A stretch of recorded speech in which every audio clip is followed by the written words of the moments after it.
मिल जाए तो उसे लेकर मेरे पास आ जाना। साथ ही वो सारे शैडो सोल्जर चले जाते हैं और डीमंस को मारना शुरू कर देते हैं।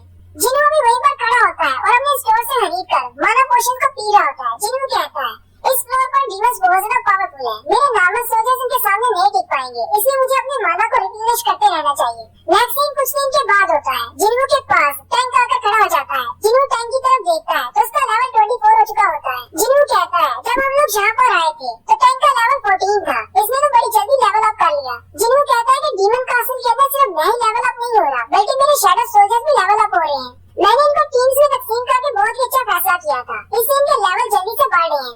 जिन्हों कहता है इस वक्त मैं फ्लोर 80 पे हूँ और मेरे पास सिर्फ 20 फ्लोर रह गए हैं डीमन किंग तक पहुँचने के लिए। जिन्हों कहता है कि पिछले 2 दिन से मैं लेवल 80 पर ही फंसा हुआ हूँ, मैं इससे आगे वाले फ्लोर पर नहीं जा पा रहा क्योंकि मुझे एंट्री परमिट नहीं मिला।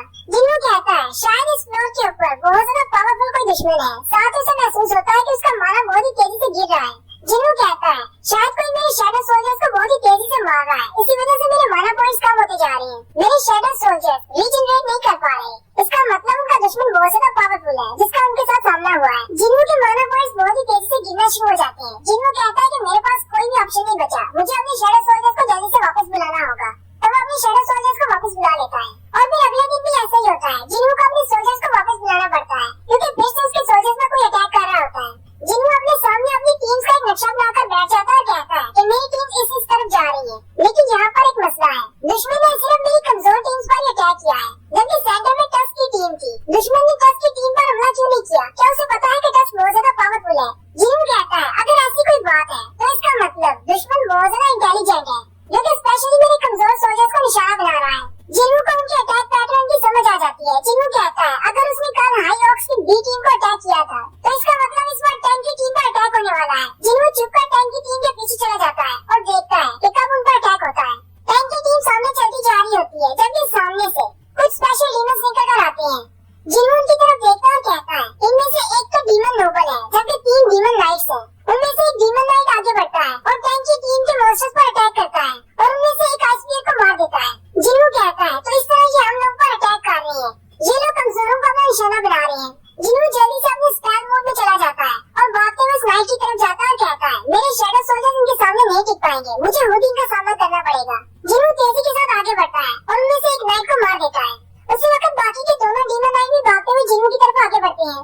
जिन्हों फिर से वहाँ से गायब हो जाता है और एक नाइट के पीछे आ जाता है और फिर अपनी नाइट से अटैक करते हुए उन दोनों नाइट्स को भी मार देता है। उसके पास विंडो ओपन होती है कि तुमने डीमन नाइट्स को मार दिया है और लास्ट में एक डीमन नोबल बचता है। जिन्हों उसकी तरफ आगे बढ़ता है। जिन्हों जैसे उसके करीब पहुँचता है वो डीमन नोबल डर की वजह से कांपना शुरू हो जाता है। जिन्हों कहता है मुझे नहीं पता था कि डीमंस को भी डर महसूस होता है।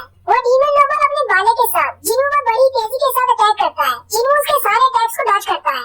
जिन्हों कहता है ये तो मेरे दिल और मेरी गर्दन पर अटैक करने की कोशिश कर रहा है, इसका निशाना तो बहुत ज्यादा एक्यूरेट है, मुझे डॉज करना होगा नहीं तो मैं गया।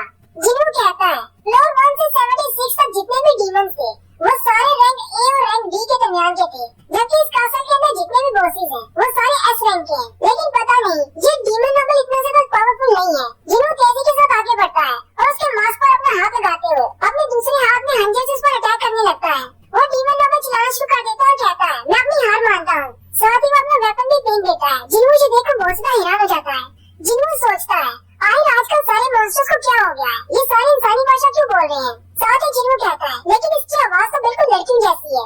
उसका मास्क उतारकर देखता है तो वाकई में वो डीमन गर्ल होती है। वो डीमन लड़की जिन्हों से कहती है प्लीज मुझे माफ कर दो, हम लोग गलत हैं, प्लीज मुझे माफ कर दो, मुझे वापस जाने दो। जिन्हों उस डीमन लड़की से कहता है तुमने मेरे सोल्जर्स पर अटैक किया और उन्हें मारा और अब तुम मुझसे माफी की भीख मांग रही हो कि मैं तुम्हें वापस जाने दूं। और डीमन लड़की कहती है हाँ मैं मानती हूँ कि मैंने बहुत ही गलत किया है।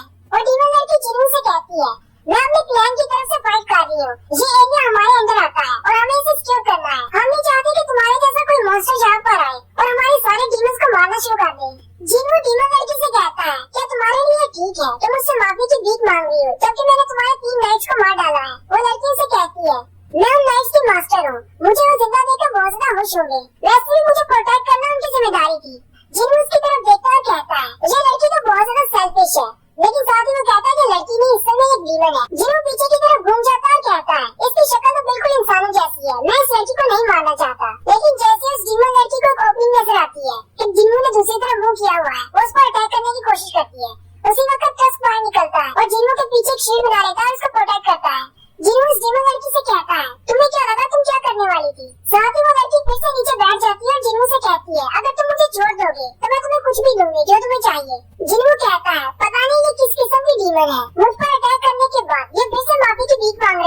जिन्हों उस लड़की से कहता है क्या तुम मुझे एंट्री पास दे सकती हो। वो डीमन लड़की जिन्हों से कहती है वो एंट्री पास हमारे क्लैन में है और हमारे लोग उसे प्रोटेक्ट कर रहे हैं। अगर तुम मुझे बिना नुकसान पहुंचाए वापस ले जाते हो तो हम तुम्हें वो एंट्री पास दे देंगे। जिन्हों सोचता है आज ये डीमन एंट्री पास को क्यों प्रोटेक्ट कर रहे हैं। जिन्हों कहता है मैं तो काफी देर से यही सोच रहा था कि मुझे एंट्री पास क्यों नहीं मिल रहा। मुझे नहीं पता था कि तुम्हारे क्लैन के लोगों ने उसे किसी और जगह पर प्रोटेक्ट करने के लिए रखा हुआ है। वो डीमन लड़की जिन्हों से कहती है मुझे बाकी के सारे फ्लोर्स के एंट्री पास का भी पता है। अगर तुम मुझे जिंदा वापस मेरे क्लैन तक पहुंचा देते हो और मेरे क्लैन के लोगों को नहीं मारोगे तो मैं तुम्हें बाकी सब एंट्री पास भी दे दूंगी। जिन्हों कहता है लेकिन असल मसला तो ये है कि मैं इस डीमन पर भरोसा कर सकता हूँ या नहीं। जिन्हों आगे बढ़ता है उसके करीब चला जाता है और अपने ब्लड लस्ट मूड को एक्टिवेट करता है और साथ ही इस डीमन से पूछता है क्या मैं तुम पर भरोसा कर सकता हूँ। वो लड़की जिन्हों के ब्लड लस्ट मूड को देखकर बहुत ज्यादा घबरा जाती है और उसे कहती है हाँ तुम मुझ पर भरोसा कर सकते हो। जिन्हों उसे कहता है चलो ठीक है मैं तुम्हारी बात मान लेता हूँ। अगर तुम मुझे एंट्री पासेस दे देती हो तो मैं किसी भी डीमन को नहीं मारूंगा और यहाँ से चला जाऊंगा। लेकिन साथ ही जिन्हों कहता है मुझे तुमसे एक सवाल पूछना है, तुम हो कौन। मैक्सिम फिर से जापान जैसी आइलैंड का होता है जहाँ पर वो पंखों वाली चींटी आई थी और पंखों वाली चींटी बहुत सारे लोगों को मार कर खा रही होती है। वहीं पर एक जिंदा बंदा बैठा होता है जो कि उसे देखकर बहुत ज्यादा घबरा जाता है। वो डर के मारे वहाँ से भाग भी नहीं रहा होता। वो चींटी उसकी तरफ देखती है और फिर नेक्स्ट सीन में उस बंदे को चिल्लाता हुआ दिखाते हैं और उसके नेक्स्ट सीन में वो चींटी अपने पंखों के साथ उड़ती हुई वहाँ से चली जाती है। जबकि पीछे दिखाते हैं उस गांव के सारे लोग डेड बॉडीज में बदल चुके होते हैं यानी कि सारे लोगों को उस चींटी ने मार कर खा लिया होता है। नेक्स्ट सीन फिर से डीमन का असर का होता है। वो डीमन लड़की कहती है मेरा नाम एसिल है और मैं रेडिट क्लैन से हूँ। जिन्हों से कहता है मुझे तुम्हारे क्लैन के बारे में नहीं जानना ना ही तुम्हारे नाम के बारे में, मुझे कुछ और बताओ। जिन्हों सोचता है अब मैं इससे कैसा सवाल पूछूं कि ये मुझे डायरेक्टली आंसर दे दे। जिन्हों उससे कहता है क्या तुम्हारे कान में तुम्हें आवाज आती है कि इंसानों को मारना है। ऐसे बहुत ज्यादा हैरान हो जाती है और उसे कहती है नहीं ऐसा कुछ भी नहीं है। लेकिन साथ ही वो जिन्हों से कहती है हमारे कान में एक और आवाज आती है। जिन्हों से पूछता है वो कौन सी आवाज है। ऐसे उसे कहती है हमारे कान में एक आवाज आती है कि हमें इस जगह को प्रोटेक्ट करना है। जिन्हों सोचता है इन सारे मॉन्स्टर्स के ऑब्जेक्टिव्स तो बहुत ज्यादा मुख्तलिफ है। डंजन के अंदर जो मॉन्स्टर्स होते हैं उनका काम होता है इंसानों को मारना, इसलिए उनके कान में ये आवाज आती है कि इंसानों को मारना है।